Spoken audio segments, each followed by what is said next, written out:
So how many of you all truly wanted to be lawyers in this group?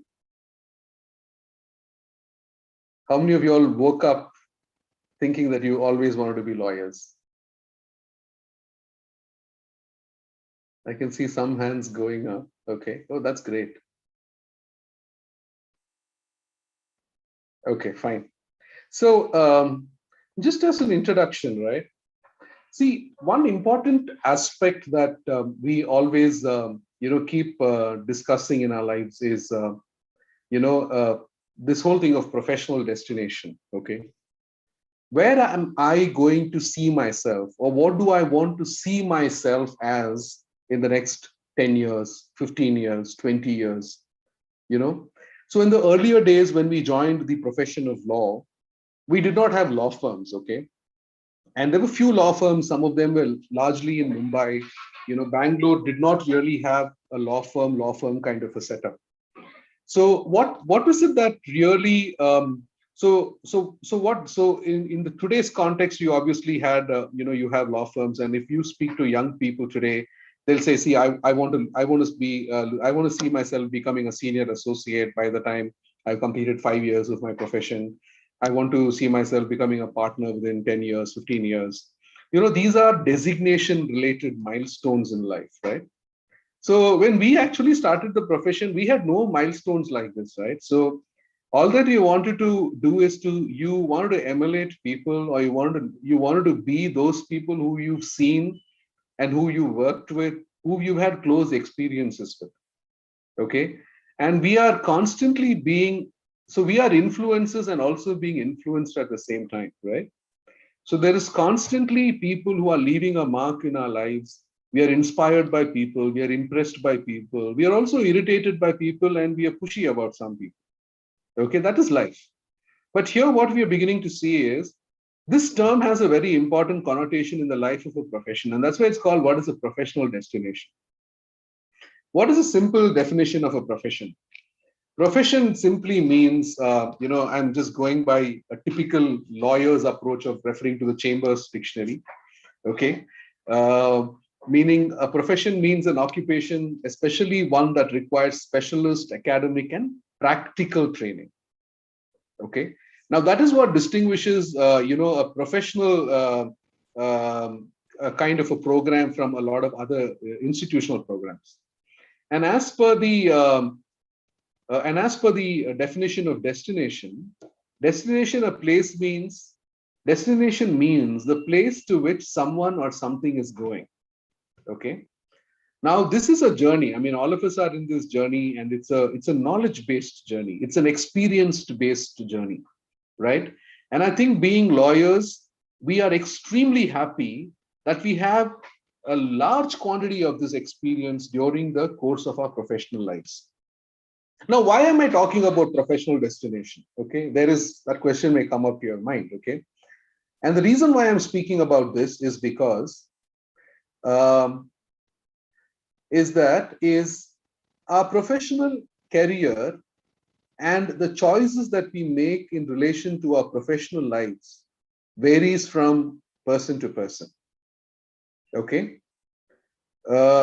so there are some people who probably believe that a certain profession is the best profession that is suited for them, and they work towards that profession quite seriously, and they kind of get into that profession. Okay, but a profession need not necessarily lead to a professional destination, and that's what I'm trying to clarify here. Because to many people at times, what you start your journey as a professional, a journey towards a professional destination may just end up being a mere graduation on a certificate. Because what you ultimately end up doing in life will be very, very different from what you actually pursued or you set out to do. And why did you set out to do something which you thought you would do, but that does not end up being your professional destination? Okay. Now, there are many, very, very many factors, which kind of influence our way of working, our way of living, and the way we live our lives to a certain period of time. And So professional destination to that extent plays certain roles, and it is also dependent on certain factors. And there are two important factors which really come in here, and I'm just breaking it down to these two factors. One is the individual, at the individual level, what you perceive a profession to be, what you perceive yourself to be in that profession. Okay. And the second branch of this very critical aspect is uh, how does a society look at a certain profession? How does a society look at you in that certain profession? Okay. And how does society evaluate you in a certain profession? Now, this really becomes a big important aspect for us when we make career choices, right? Now, while I asked you the question as to how many of you all really wanted to be true lawyers, a lot of hands went up. Okay. That is because today, structurally in your mind, because you have taken this program of studying law at St. Joseph's, you believe that you want to shape your future at being a good lawyer, and that is fantastic. But what is it that evolves and permeates into our decision making process, right? In terms of choosing a certain career path, okay? And that is what I want to actually discuss now. Our cognitive development, right, plays an important role in the way we think, the way we react to situations, and the way we make our choices. It can be career choices, it can be life choices, it can be choice of colors, it can be choice of your travel, everything. Now, what happens is the ability to reason and think, to discern and choose, keeps getting better, keeps getting wiser, as some people may say, as you grow older. Okay. So usually what tends to happen is children from the ages of 6 to 12, they develop the ability to think in very concrete ways. Because a child 6 years old is today capable of making decisions, and that keeps progressing, till you're 12 years old. And I'm referring to this phase as an important phase of your life, because when you are in that early stage of your life, your decision making is largely, and if it's passionate decision making, and you're able to think, and if you're thinking in concrete ways, and especially in an urban situation like us, there is usually endorsement. People say, okay, he's still small, I mean, he's thinking right, he's progressing the right way, and you are making these decisions based on what you like I can, I have kids in this age group now, and my daughter has now reached a position very clearly in her mind at this stage. She's just about 11, 12 years. She's able to tell me that she's not keen to learn the piano anymore. So she's been learning it for a few years, and now she's taken a decision that she doesn't want to learn it now. Okay. She's making a decision based on this cognitive reasoning that she has at this age. But then what tends to happen, the next phase of decision making is very interesting, because here you are not making personally important decisions, but you also start making appropriate decisions. Okay. Now, this is a very complex phase, and that's what usually people say the teenage is a difficult age, and parents are a little worried when kids get into the teenage phase. And the reason why it happens is because you want your kids to make appropriate decisions. They may not want to probably make appropriate decisions. And you are also, as young people, you are also forcing yourself to make appropriate decisions.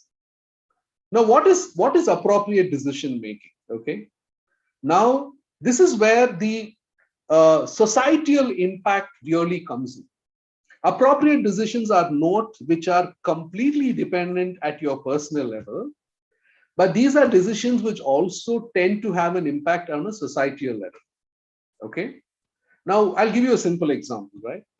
At the age of 13 or 14, you are making very conventional decisions about what you want to be doing in your life. Okay. So, for example, I think in today's educational system, the new education policy is still not out completely. But if you were to be doing your IGSE or your ICSE or your CBSE, I understand that around the 8th standard, you have the choice of choosing a particular stream. whether you want to do commerce or arts or science. Okay. Now, this is a very important decision making phase for the family, because what tends to happen is the decision making is largely based on your academic marks, because your interest, passions, your knowledge levels are not ascertained, right? And you also, what tends to happen is that you either make that decision because you want the decision to be an appropriate decision, and it is no longer what you think. So for example, if somebody who's in the 8th standard, and if that person is scoring only like bare pass marks in science, ideally, like in his mind he will be thinking, see, you know what, I really want to be a doctor because I think I can make it to be a good doctor, but right now my marks don't seem to be giving me the green signal, you know and therefore what happens is you want to make an appropriate decision, because our systems do not allow you to energize your personal decisions after a certain level. So you start making appropriate decisions. Okay, you say, okay, fine, my parents feel that this is what I think I can do better, so I'm looking at making a decision at a certain point, and you say, okay, fine, I'll do commerce instead of science. Okay, now this is what I would call an appropriate decision making, because it may not be the most ideal decision that you're making, but it is an appropriate decision given the conditions at that point of time. And usually what tends to happen is, as you grow older, you always end up making appropriate decisions, or decisions by weighing in several options, opinions, views, trends, what is in fashion, what is not. So that is what gets you to being the person you are, right? And we are constantly making appropriate decisions, or proper decisions, or socially correct decisions on a daily basis, whether it is with our careers, whether it is the way we write, whether it is the way we speak, whether it is the way we engage with other people, because you also want to be appropriate. You want to sound straight line. You don't want to be viewed as somebody having very different views, or having an outlandish approach to life. So you try and take the middle path. Okay. Now, this appropriate decision making need not necessarily be a decision that really comes from the core of your heart, because also what one needs to remember is that age between 14 to 20, when you're making some of the biggest decisions of your life, you unfortunately cannot make a lot of your decisions at a personal level, right? Even today, I mean, like today, I think parents are a lot more accommodating, at least within the city and the urban places. It would have been completely inappropriate for somebody to go up to her parents or his parents and say, listen, I want to do a full-fledged course in music and DJing. Because parents have their conventional thought structures, societies have their own conventional thought structures. And so you probably wouldn't do, while you think you're extraordinarily passionate about this and you think that music is really your life, okay? Or you even go up to your parents and say, hey, you know what? I think, doing a conventional course is a waste of time. I want to do a specialized course on writing. Okay. Now, doing a specialized course in writing is great, but people are looking at options associated with it, professional options, life options, income options available from it. And then again, you are tempered down into taking a decision where you think, okay, fine, I'll have to live a life. So you're making a desired choice in an existing. So what happens is, very often I have seen that people who have been forced to make appropriate decisions early on in their lives, tend to, either lump it, accept it, and then build on that appropriate decision into, taking it forward in their lives. Or at some point of time, they drop that decision that they've made to pick and choose something different. Okay. Now, this plays an important role. And why am I saying this? And why is it relevant in the context of internship, right? So what really happens is that today you all have made your decisions to become lawyers. Okay. These could have been personal decisions which you made at a personal, passionate, absolutely sure, inspired level, or it could have been just appropriate decisions which you thought were the right things to do. See, appropriate decisions are also based on trends. Huh? Please remember that, because suddenly one night you wake up. In the 1980s, the legal profession was just the most unpopular profession to join, right? because the legal educational system was so bad, and it was not well developed, and so was the opportunity for lawyers, right? So if you were pursuing a law course, in the 90s, early 90s, people would say, oh, probably he didn't get a seat elsewhere, so last resort, law college join kar diya. Okay.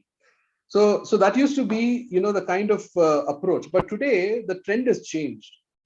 Today, the law programs are a sought after program because of multiple disciplinaries across which lawyers can play a role. There is good money in the profession. There is a great level of respectability in the profession. Lawyers are making a lot of money. And so people are looking at law as a great profession, and it is a fantastic profession, right? And so what is happening is there is also a trend that is working towards a lot of young people taking on law. Okay, but the reality of all of this is that it is not the decision that you made today is to pursue law as a profession is really the beginning of several new professional engagements in your life. Okay, so after you leave college, okay, and while you are in college, while you are getting yourself ready for this legal world, where you actually will go out, provide legal advice, you're actually going to make people hold on to your words, right? So people are going to be hanging from the words of assurance, commitment, and knowledge that you are going to be sharing with them. So therefore, what tends to happen is the ability of you being prepared for that profession is very important. And when I say this, I really say it not from a perspective of you landing a job in a good law firm. That may happen. That may happen as an end result of all of this. But approaching your profession today as young students and understanding the magnitude of the responsibility that you have as a lawyer is extremely important. And it is that magnitude and responsibility which you should carry in your mind, which will drive you into the other areas of learning, knowledge development, constant pursuit on a daily basis of learning something new, of putting something new on the table, of enhancing your skill sets, not only from a pedantic and a bookish point of view, but also enhancing your skill sets as a person, as a interpersonal relator, as a counselor, as somebody who will say the right thing at the right time, who will drop the right reference. Sometimes even the choice of remaining quiet is something which is very important. And those are the passionate tools that you will need to pick up at this stage. And it is therefore very, very important that when you guys are looking at your internship and every minute of learning that you're doing in these 5 years, you really put out that true spirit of yours to learn, to take on the knowledge. So when I look at CVs which come to me at my desk, I'm actually seeing these past 5 years. What did the student do? How have those 5 years been utilized by that student? Okay. Now, have they just done their regular stream of studies and they've got a CGPI of 9 out of 10? Or have they done a few moot courts, which obviously the college may have pushed them to do? What is it that is coming out of that CV which tells me that this guy is going to be a rock star or this girl is going to be a rock star because she has pushed herself beyond her normal calling of duty to prove something to herself, forget about society, to prove something to herself that she is going to be relevant in this profession, and as a result of which to be relevant in this society for the next 30 years to come. What have you done? I also look at people, when I look at some CVs, I see what these people have read. How many of you all continue to have the habit of reading? How many books have you read about the profession? These are things which really inspire somebody who's recruiting like me, because I want to make sure that the candidate I am recruiting is wholesome. Because tomorrow I can place the candidate before a corporate client, before a client who was facing a criminal charge, before a client who's having a family problem. And I know that this particular lawyer who I have recruited is able to deliver high quality advice and also do it with finesse. Unlike other professions, I would like to tell you one important aspect is that the profession of law is extraordinarily all encompassing. It requires empathy, sympathy, knowledge, a great amount of discipline, focus, memory, and several other attributes, which makes you a wholesome. I'm not saying that it's not required in other professions, but here, for you to be able to stand out, these things will be required. And that is why the 5 years of your life in college, and maybe your master's after that, you will have to squeeze out every minute that you get to make the best use of it. Because if you don't do that, you will your relevance or irrelevance will be based on the measure of that. And please remember, I always keep telling this to every college I go to, when we go for pre-placement interviews, this is what I tell them. When the IT sector opened out in this country in the late 90s, that was also the time when the world faced the Y2K problem. Okay, some of you may know what the Y2K problem is.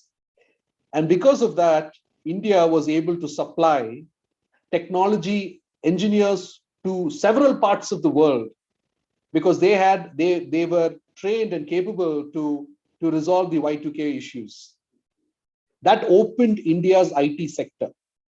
Okay, so today the largest IT employer, I think it is TCS.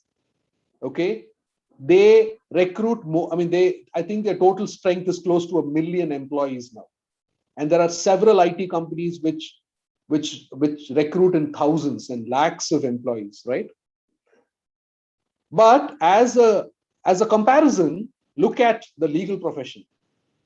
We have a large number of law students who are graduating every year from the premier institutions of this country. Okay, I'm talking about the premier law schools, whatever the number of law schools which are there, and also premier colleges like yours.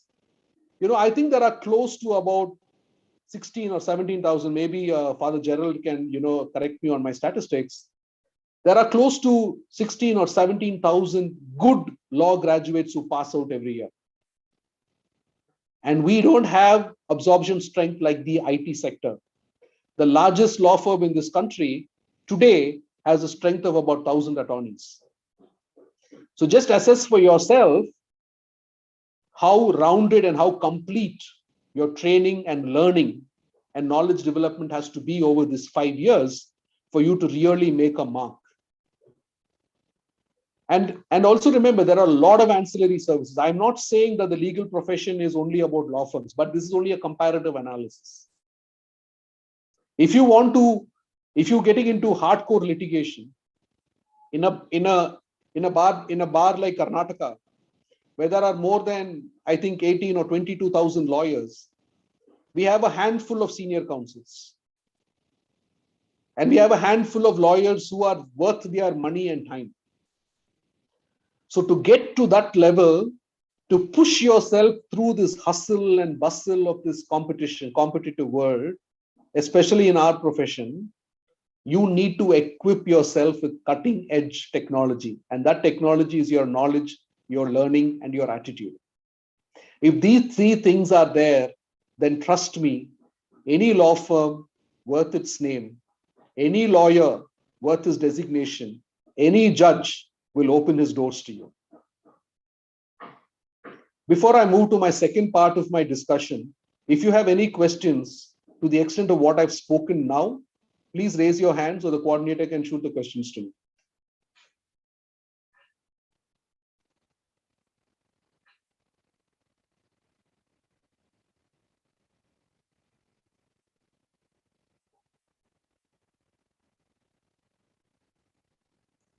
Any questions? Was I audible?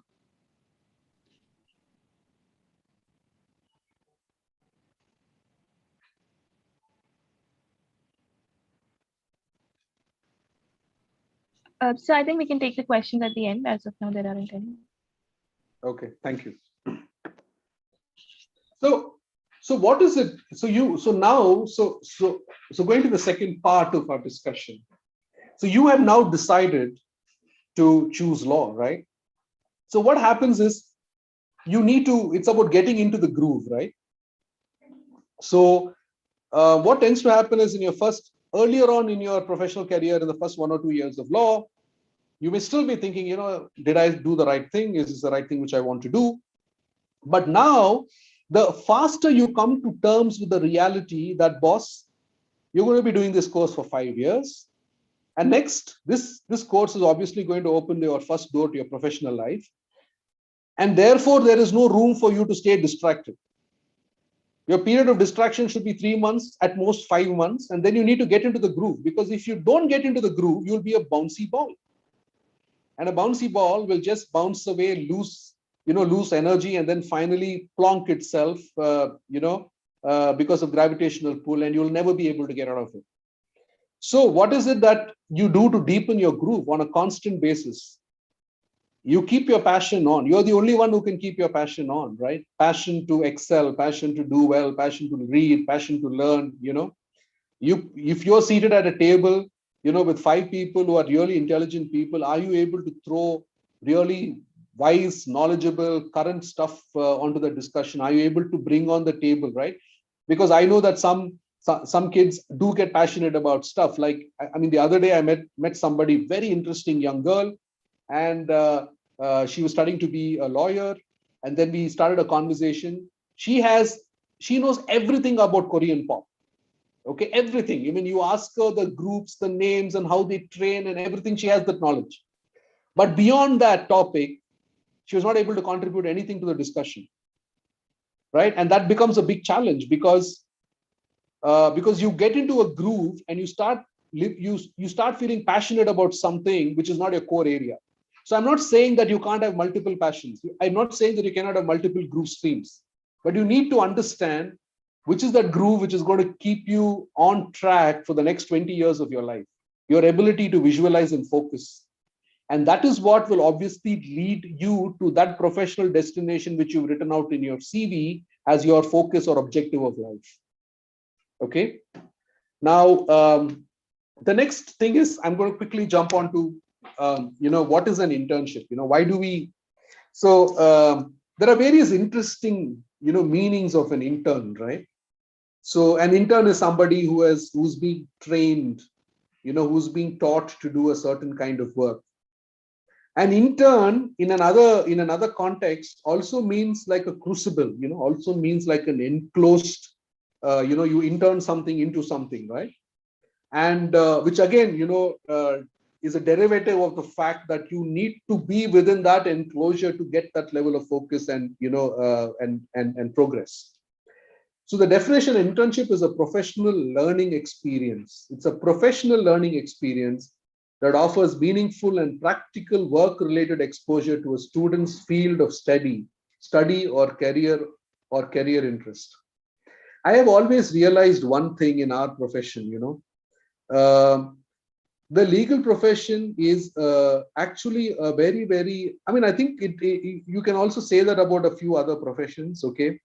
But the legal profession really has, at least for a very long time, worked largely on the principles of a Guru Shishya Parampara. Because what we study in 5 years in law college, right, is very academic, is lot to do with what is written in the books there, right, in your several law books. But when you get into the parampara of a guru and a shishya, when you start working with a senior, there is a lot you learn from a senior.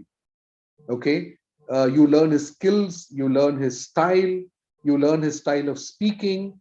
They have a strong influence on you, whether you like it or no. Of course, if you end up and you land up with a bad mentor or a bad senior, then it's your problem. There are lawyers who also learn the tricks of the trade, the crooked tricks of the trade, also from their respective mentors. Okay, so it is a very strong relationship because you end up spending a lot of time with the person.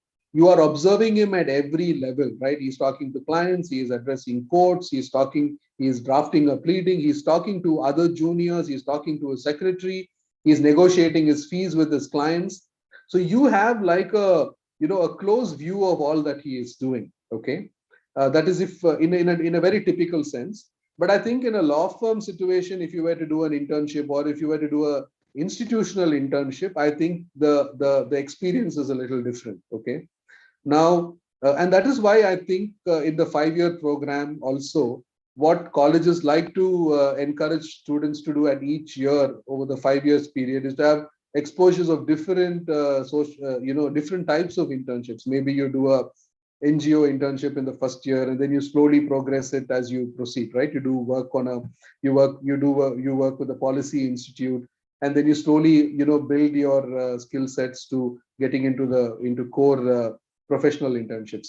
Now, the second thing is academic internships are a bridge to link the theory and practice by taking part in supervised and scheduled work. Okay, they not only improve personal skills, but they also polish their professional growth and experience. So to that extent, your ability to choose the right internship is very important. I do understand sometimes that it is difficult for people to get internships. Okay, but let me tell you one thing. Okay, now it is not necessary that all your internships should be with large institutions, large law firms, big eminent people, um, and it can also be with certain, you can choose your internship based on your experience and the knowledge that you're likely to earn and gain out of that internship. Okay, now it has now become an unfortunate system that people prefer to have big names on their internships, and that is what they always keep doing, right? They say, I have 5 years, I do 5 really good internships, and I fill it up with a few things here and there, then I have a solid CV. That is an approach. I mean, I'm not saying that it is a wrong approach. Of course, it is a right approach. But at a personal level, you may also want to make sure that you have more experiences, more learning, and that is what is going to build you and chisel you as this really super kid, when you get into the profession. So every encounter that you have where you can learn, please don't drop that opportunity. Okay, don't say that the college wants us to do 1 internship in a year or 2 internships in a year, and they want us to do one of these things. That is an approach you can choose to have, but if there is a possibility for you to do additional things whenever you have the time, please do it. I'll give you an example of myself. Okay, so I studied at the University Law College. Okay, the Bangalore University Law College, and things were very different those days when we studied. I loved my institution. It was a great place because I learned a lot just on campus, because we had such a varied bunch of students. We had students coming in from really rural areas. I had classmates who would travel from Kolar every day just to come into college. We had Kannada speaking boys. We had students who wrote their papers in Kannada. And we had a really wide mix of students. We had kids who were whose parents were ministers in the government, and and kids whose parents were farmers. So that was a great learning place for me in terms of appreciating and respecting people and from where they came. Okay, you cannot have a broad brush and say this is how this institution needs to work. So that was a great learning. And then after I finished my programs there in law college, I would go to the office of a senior lawyer, of a lawyer then called KG Raghavan. I would finish college and immediately go to his office. And those days we did not have computers. I think the first word processor system was installed in his office maybe after the second year or some after the third year I joined him. But then I would do all the work that was required, including like pulling out journals from, because those days we did not have SEC online.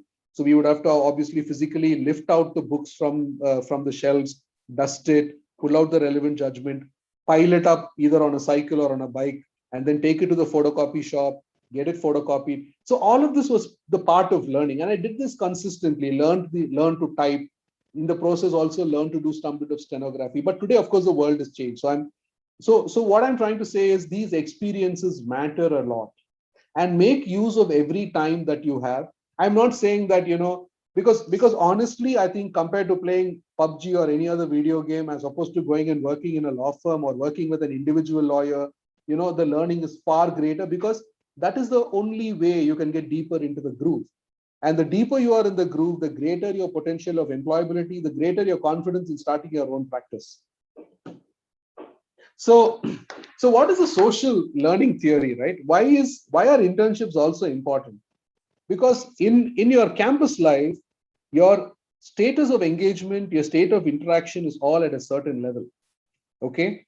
There are a lot of you are coming from similar backgrounds. You all have similar thought process. Some of you all would have been classmates from college. Some of you all would have been classmates from school.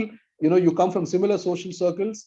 The variety may not be as rich as you would want it to be when you go out into the world. So it is very important that internships also help you in your social learning theory, and that is what is very important. Social learning theory is a cognitive process, okay, that is set on the notion of change in beliefs, concepts, and knowledge, and it improves professional and personal learning program process through participation in real work environment. Now you can go to a law firm and work in an extraordinarily isolated manner, because either you are very stuck up and you don't want to interact with people, you don't want to learn from people, you say, oh, come diya hai, I'll do the job, I'll go up. And but it is extremely important that outside of your comfort zone of campus and family, you start engaging with people. When you are engaging with people, you're building relationships. At the same time, you are understanding social boundaries and behaviors. Okay, you understand, okay, fine. When you know that a lawyer is tensed, or he's worried about something, you may not want to go and badger him unnecessarily with your questions, because you have already learned the skill to deal with somebody who is stressed, because our profession, invariably the stress levels are high. So you may not want to be in a snap out situation with somebody. So you are reading people, you are understanding, okay, so that is why your social learning skills are extraordinarily important. Because I have realized that you may have been an extraordinary student in college, okay, but if your social skills are not up there, your levels of success are highly stunted. Okay, you start reading people's minds, you understand their work ethics and operational standards. So for example, um, I know lawyers in the profession who may not be the wizards of their knowledge, but they are so extraordinarily well organized. They know the art of delegation very well. They know the art of managing their records very well. They don't fumble for documents. They are not fumbling for information. They have it all in their fingertips. And I have learned, and I keep watching some of these. My own colleagues in the firm, there are a few like that. You ask them to rattle off a section of a book, they'll say, I don't know it, but they will present it in such a way to say, okay, fine, I will pick this up and I'll come back to you, or I will tell you right away. And their styles of working, their ways of presentation, the way they are able to kind of convert their weaknesses into strengths. These are things which you learn from social interactions during your internship. I know several interns who come here, the first day they will come and say, hi sir, good morning, I'm so and so, I'm joining your team for internship. And after that, the next time I see them is when they come here to receive their certificate. That is the most failed internship according to me. I want that student, that particular intern, to create a little buzz, a decent buzz. I don't want interns to be, all over the place and making a nuisance of themselves and out of others. But they need to make their presence felt in a matured, in a gentle, and in an impressive manner. And how do you learn these skills? Only by socially engaging with people, right? So I used to have this intern, like he refused to, like he would come like, he had I don't think he ever decided to, trim his hair. Okay. So he came in one day, and he was a very, very slim boy. I still remember him. So the picture remains in my mind. So he had, untrimmed hair, very badly kept. Okay. And he would wear his trousers and his shirt very loose, and it did not, and in fact, a couple of times we've actually told him also, I think you'll need to present yourself better. But somewhere, it is the style quotient that works in their mind. Maybe he prefers to be that way because when he's pub hopping, it gives him a better impression as opposed to giving a more straight, clean look when he's in office. So we have very, very interesting encounters with some of our interns like this. So what I would like you all to believe, what I would like you all to please consider is to have to be socially engaged in your internship. Keep looking for opportunities to learn. Be that silent observer who soaks in as much as you can. Okay. So soaking in the experience during your internship is very important. Learn, passively learn. Okay. Be courteous. Do not overindulgence and so unnecessary over enthusiasm. Stick to your job. Stay proactive. Do not hesitate. Always ask. Always clarify. Right. So sometimes what happens is, if you're going into a law firm and if the lawyer is giving you a certain task, the lawyer is obviously hurried because he has to run away into a meeting or he has to run away into court, and he quickly tells you something and you understood like 5% of what he's told you. So what you go back and do is, you try and work on that 5%. So I think you would be honest enough. You will be better off in being very honest and telling him, sir, you know what? I think you're in a hurry now, but I've understood very little of what you told me. Can you give me some more time later on? He can snap at you and say, what, I've explained it to you. Can't you understand? He can snap at you, but that's fine. Okay. But that should not prevent you from asking him that question, because you need the clarity to his work. Okay. And the most important part of that is, do not assume. Because if you're assuming that, and if you haven't clarified, because you are making an ass out of yourself, and in the process you make an ass of me also, because you will come back and give me a piece of work which is completely not in sync with what I expected. Okay. Ask for feedback, but don't make it a habit. Okay. I know some guys will come every day and say, sir, any thoughts for me, sir? Any update for me? Because then it shows that you're too desperate. You're too desperate to get a positive endorsement. You're too desperate to get a pre-placement offer. Don't do such things, right? Keep it subtle. Keep it a little under the radar. And at the same time, demonstrate the fact that you want to be eager. So that really helps.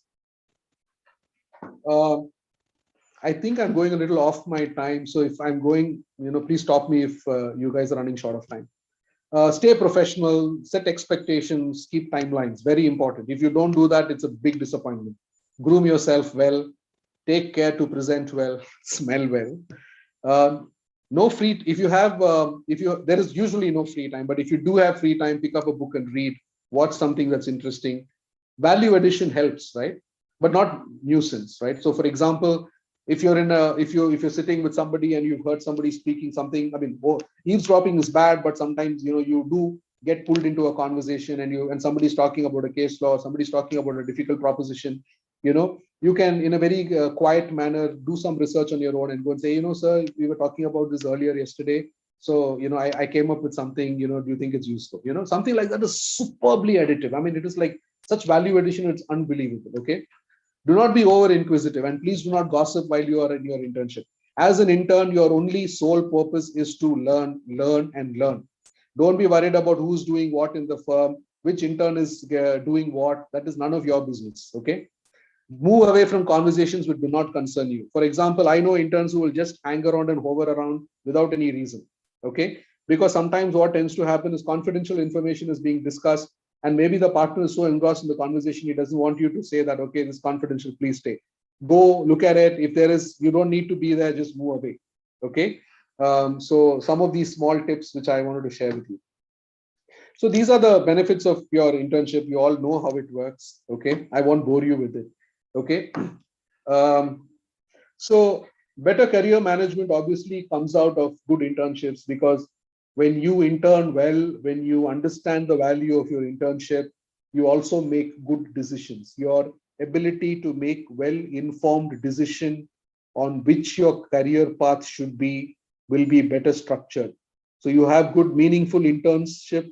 You will also have good, meaningful professional careers, right? Because it is extremely important. Okay. So students who have completed an internship with those who did not were better at making effective career decisions. Okay. These are all studies. I mean, I was closely reviewing a Pakistani study. Because it obviously culture. I mean, we are all developing nations in some format.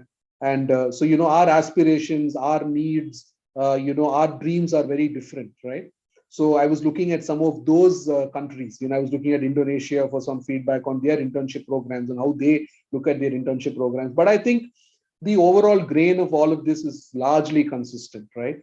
Yeah. If you look at my fourth bullet point, students received also because of internship, students received feedback from their professionals on what skills are needed and where they need to improve. The recruitment process into an internship usually resumes screening and an interview. Also help them understand what employers are looking for. So therefore, choose your internships well. Try and have as many exposures as possible. Okay, and that will really help you guys to grow. It will give you a lot more. You will get into the groove faster. And trust me. You know what? This is a profession which need holistic skills. You'll have to deal with crisis. Invariably, what does a lawyer do, right? A lawyer is dealing with problems which others have, or he's preempting problems which they could have. Okay.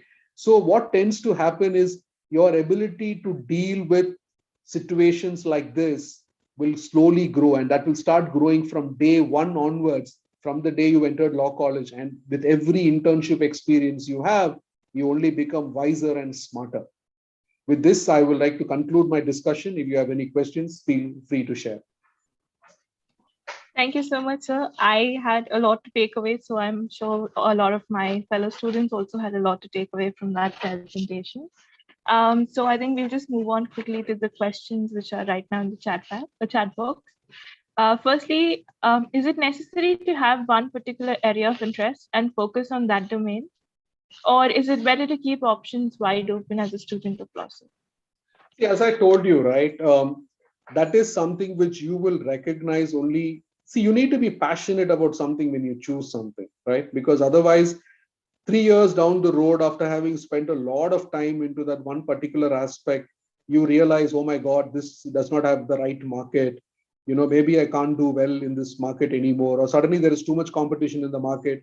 You will get stumped. Okay.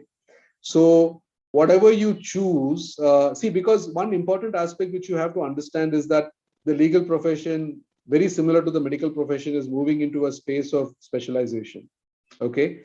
But again, specialization in a professional sense has its ups and downs, because you may sometimes work can be seasonal, right? So for example, in my own firm, we have lawyers who only specialize in capital markets work.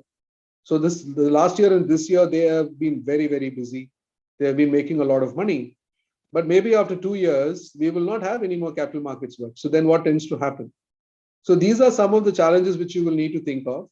But I think what you will need to do is to specialize on a stream where in the early stages, you can even just pick up a subject like Companies Act. Okay, don't get into a sectoral specialization. You can say, you know what, because Companies Act, companies law will be evergreen.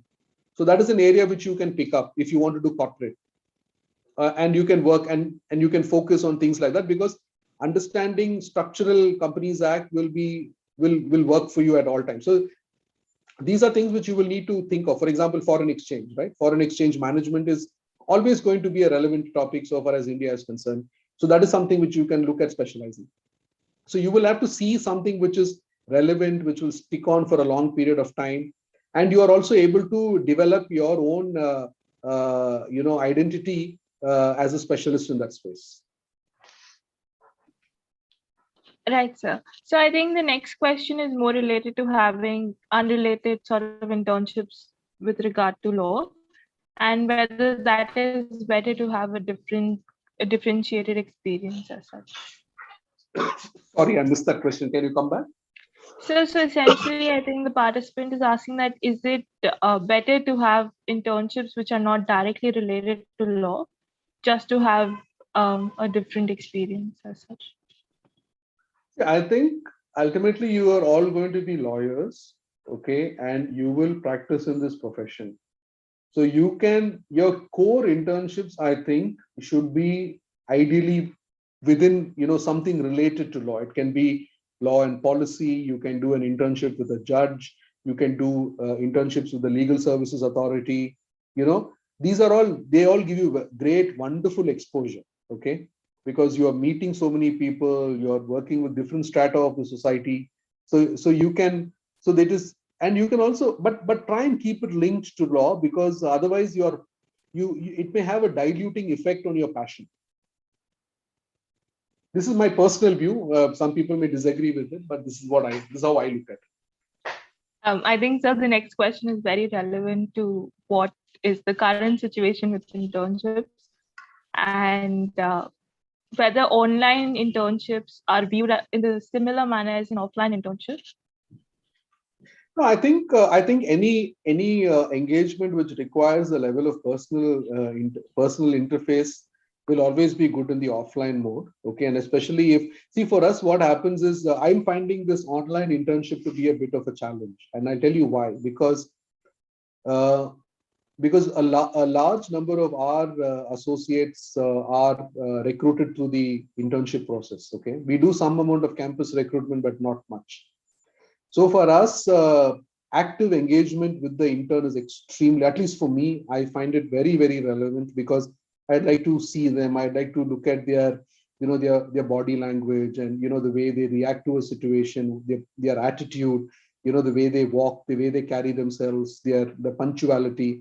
In an online mode, you don't get to understand any of that. So it's a huge challenge. So that's why this year, I actually haven't recruited anybody because we've had just online internships and we've really not zeroed in on anyone. So just like a follow-up, how, because I think online internships are also becoming a trend a little bit right now. How do you think students can make the most out of it with regards to an online internship? Yeah, I think it also depends on the experience which your students have had from the online internships. Okay, because if that because by through that online internships, if they're also getting to have some face time with the associates, attorneys, they're getting to speak to them, then I think it is relevant. But if they're just going to be doing back end research and submitting notes, and documents, I think it may be a little bit of a challenge. So in your opinion, what are the qualities that make an ideal candidate for an internship? An ideal candidate for an internship, I don't know, because the way we screen our interns is because we have a simple assessment that we have, which is conducted by a third party agency. They are required to go through that assessment, and if they clear that assessment satisfactorily, they are given an internship slot. So it is not but the real exercise starts once they come on board as an intern, and when they start working with us, right? So that is when we really start looking for skill sets, looking for attitude patterns, which we, and also fitment within the team and within the culture of the firm.